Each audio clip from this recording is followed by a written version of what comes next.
नमस्कार मित्रों, मैं प्रियंका स्वागत करती हूँ आपका जीवन और आध्यात्म में। कैसे हैं आप सब। कहानी है शनिदेव और महाराजा विक्रमादित्य की। चलिए सुनते हैं।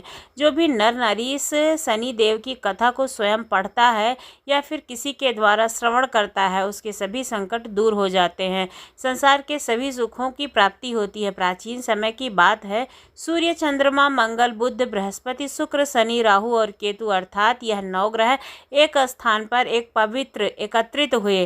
परस्पर वाद विवाद होने लगा कि हम लोगों में से सबसे श्रेष्ठ कौन है। सभी अपने आप को बड़ा मान रहे थे, कोई भी अपने आप को छोटा कहाँ पसंद करता है कहलाना। बहुत तर्क वितर्क के पश्चात जब कोई निर्णय नहीं हुआ तो सभी ग्रह आपस में उलझते हुए अपने विषय के प्रति गंभीर हुए। देवराज इंद्र के पास जा पहुँचे और बोले, हे इंद्र, आप सब देवों के देव हैं। हम सभी ग्रहों में मतभेद यह हुआ है कि हम सब में बड़ा कौन है और कौन छोटा। आप इस बात का फैसला कीजिए। राजा इंद्र सारी बातें सुनकर तुरंत समझ गए, किंतु उन्होंने कोई जवाब नहीं दिया। फिर वे बात टालने की कोशिश करते हुए बोले, इसमें इतना सामर्थ्य तो नहीं है जो आपके छोटे और बड़े का निर्णय करूं। मैं अपने मुंह से कुछ नहीं कह सकता। हाँ, एक उपाय है। इस समय भूलोक में उज्जैन नगरी में महाराजा विक्रमादित्य सबसे अच्छा और न्यायशील राजा है, अतः आप सभी उनके पास जाओ। मैं आपका न्याय करने में असमर्थ हूँ, मगर राजा विक्रमादित्य अवश्य न्याय करेंगे। देवराज इंद्र के इस वचन को सुनकर सभी ग्रह पृथ्वी लोक पर राजा विक्रमादित्य के पास जा पहुँचे और अपनी समस्या से उन्हें अवगत कराया। राजा विक्रमादित्य उनकी बात को सुनकर अत्यंत चिंतित हो गए। तुरंत ही उन्होंने कोई जवाब नहीं दिया, वह शांत रहे। वे मन ही मन सोच रहे थे कि ये सभी ग्रह हैं, किसे छोटा कहूँ या फिर किसे बड़ा कहूँ।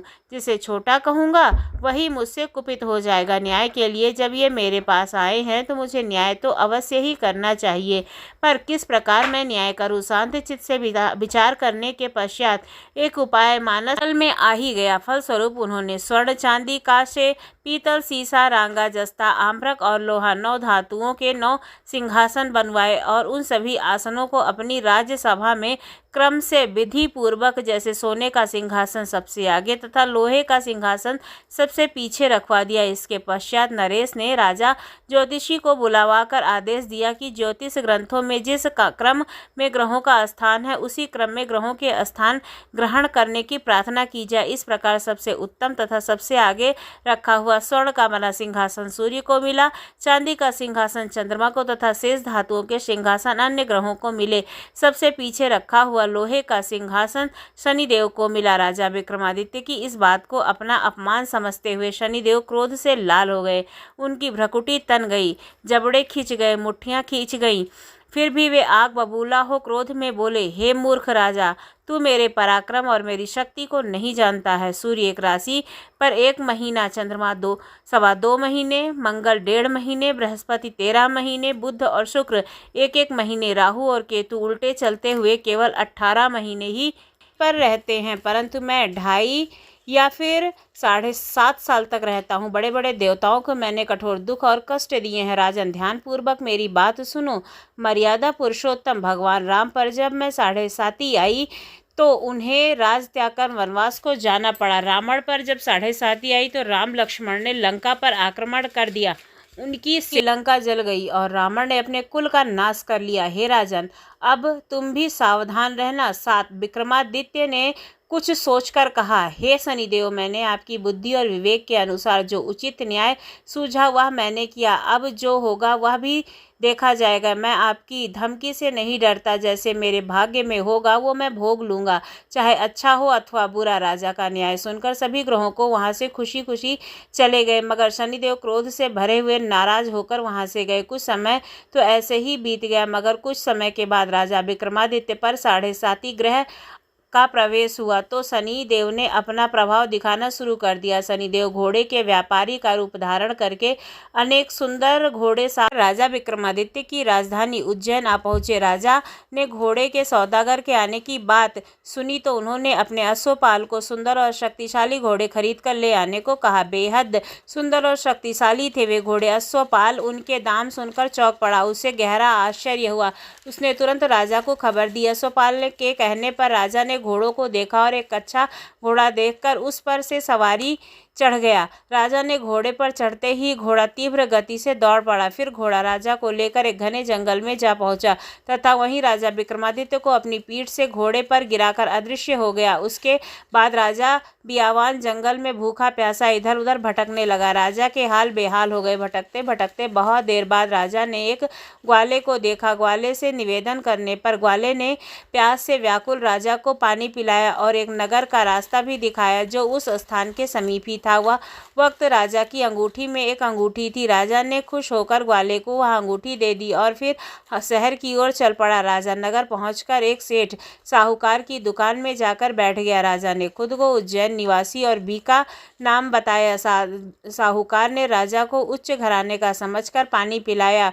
भाग्यवश उस दिन साहूकार की बिक्री पूर्व दिनों की अपेक्षा अधिक हुई। तब सेठ ने राजा को भाग्यवान मानकर उसे अपने साथ अपने घर ले गया और भोजन कराया। भोजन करते वक्त राजा विक्रमादित्य ने एक अद्भुत बात देखी कि एक हार खूंटी पर लटक रहा था और खूंटी उस हार को निगल रही थी। इस अद्भुत दृश्य को देखकर उनके पैरों के नीचे से जमीन खिसकने लगी, लेकिन वे मूक रहे। सहसा भोजन के बाद जब साहूकार खूंटी पर से हार उतारने के लिए गए तो खूंटी पर वह हार नहीं मिला।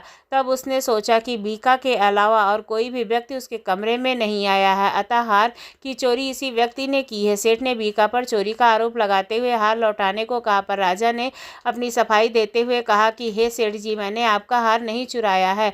मैंने तो हार को खूंटी निकलते हुए देखा था। आपका हार खूंटी निकल गई, खूंटी हार नहीं निकल सकती। भला बेजान चीजें भी किसी भी चीज को निगलती हैं क्या कभी?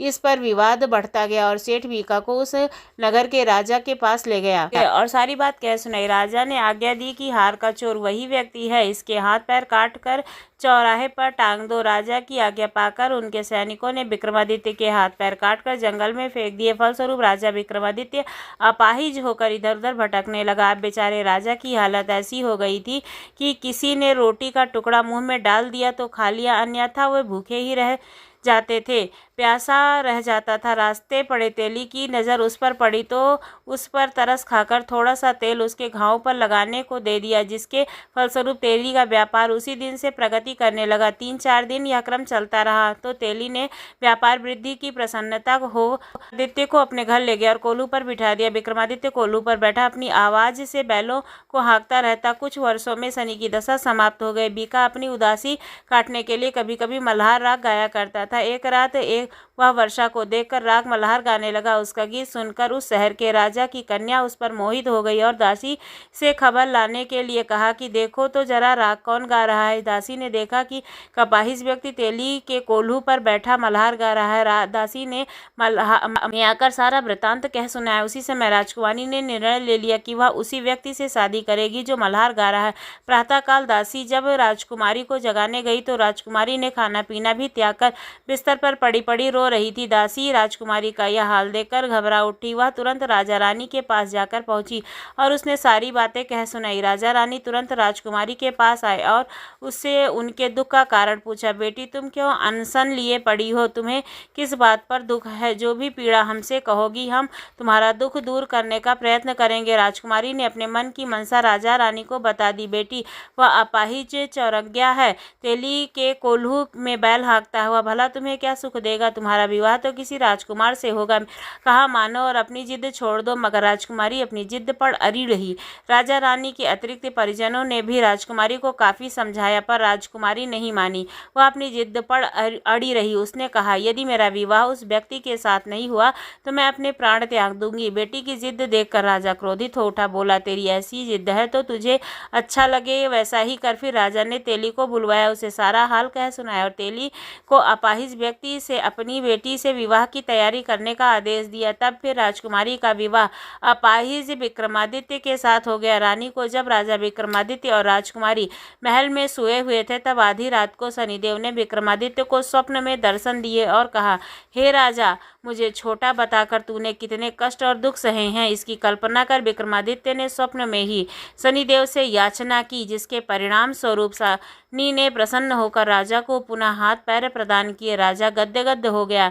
शनि महाराज के गुणगान करते हुए तत्पश्चात विनय करते हुए राजा विक्रमादित्य ने कहा, हे शनिदेव, आपने जैसा दुख मुझे दिया है ऐसा आप किसी को भी ना दे। शनिदेव ने राजा की प्रार्थना स्वीकार कर बोले, तो व्यक्ति मेरी कथा सुनेगा, कहेगा तो उसे कोई भी दुख नहीं होगा। और जो व्यक्ति नित्य मेरा ध्यान करेगा, शनिवार को मेरे लिए तेल अर्पण करेगा, चींटियों को आटा खिलाएगा, उसके संपूर्ण मनोरथ पूर्ण हो जाएंगे। इतना कहकर शनिदेव अंतर्ध्यान हो गए। जब राजकुमारी की आंख खुली तो उसने राजा के हाथ पांव देखकर चकित रह गई। विक्रमादित्य ने सब हाल कह सुनाया तो राजकुमारी प्रसन्न हुई। यह समाचार दरबार में ले जाकर पूरे शहर में तुरंत फैलाया गया और राजकुमारी को भाग्यशाली कहने लगे। जब सेठ साहूकार ने यह बात सुनी तो यह जानकर उस व्यक्ति कोई साधारण व्यक्ति नहीं बल्कि राजा विक्रमादित्य हैं, तो वह उनके कदमों में जाकर गिर गया और अपने किए की माफी मांगने लगा। राजा विक्रमादित्य ने कहा, इसमें तुम्हारा कोई भी दोष नहीं है, मुझ पर शनि का प्रकोप था। सेठ बोले, राजन, अब मुझे तभी शांति मिलेगी जब मेरा आवास चलकर भोजन ग्रहण करेंगे। ठीक है, मैं आऊँगा। फिर राजा विक्रमादित्य सेठ के घर भोजन करने पहुँच गए। जिस समय वह भोजन कर रहे थे, एक आश्चर्य की बात हुई। जो खूंटी पहले हार निगल गई थी, उसी ने हार उगल दिया। भोजन ग्रहण करने के पश्चात साहूकार ने कहा, राजन, मेरी श्री कंवरी नाम की एक कन्या है जिसका पाणिग्रहण आप करें। इसके बाद सेठ ने अपने रूप यौवन से संपन्न कन्या का विवाह बड़ी धूमधाम से राजा विक्रमादित्य के साथ कर दिया। राजा विक्रमादित्य कुछ दिन वहां रहने के पश्चात सेठ से विदा लेकर राजकुमारी मानवती, सेठ की पुत्री किंवदंती तथा दोनों स्थानों से प्राप्त रत्न आभूषण अनेक दास दासियों के साथ अपनी राजधानी उज्जैन लौट आए। सारे राज्य में खुशियां छा गई। राजा ने अपने राज्य में ढिंढोरा पिटवा दिया कि संपूर्ण ग्रहों में शनिदेव श्रेष्ठ हैं और बड़े हैं। मैंने उन्हें छोटा इसलिए कहा कि इतने कष्ट उठाने पड़े। तभी उनके राज्य में शनिदेव की पूजा होने लगी। सभी घरों में शनि की कथा का पाठ होने लगा, जिसके कारण उज्जैन नगरी के